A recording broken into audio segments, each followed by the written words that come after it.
Gapirma jim, o'z ko'zlarim bilan ko'rdim. Yoningda kim? Biradar Najim. 10-chi bor xiyonat, lekin geligi boridan topsan. Молодец, padaringga ming rahmat. Ketaman nimadir meni orqamda yonar. Senga qilgan rasxotlarim o'ylab boshim qotar. Hayotda xatoyim bo'ldi, klubda uchratganim. Undan ham battar bo'ldi, seni qaytib topganim. Asllar sekin povutni berdim.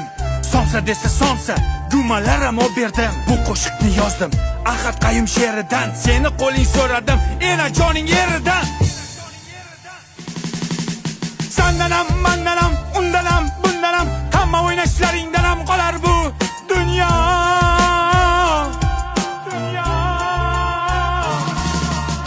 Degan qo'shiqni mashinamda eshitar eding. Sifatchilikni bo'kib yer eding. Yana ozgina bormi? Berik ber eding. Aqomadi desam mazgichamni yer eding. Sanchunini o'sha paytlar ishtahang ham zo'r edi. Qishloqdagi sigirimdan figurang ham zo'r edi. Mana Ahad Qayum she'ri niftema yakun topdi. Cho'ntagimga qarasam, bittagina sifat qopti. Rastan shuni menga bering. Uni beraymi senga? Bir narsa beraymi? Men pichani beraymi? Da. Balonni yebsan. Sifatli pichani men bilan qoladi. Mana sifatsiz qiz sen bilan qoladi. Davay paka. Shoh aka. Gapirma jim. O'z ko'zlarim bilan ko'rdim. Yoningda kim? Biradar Najim.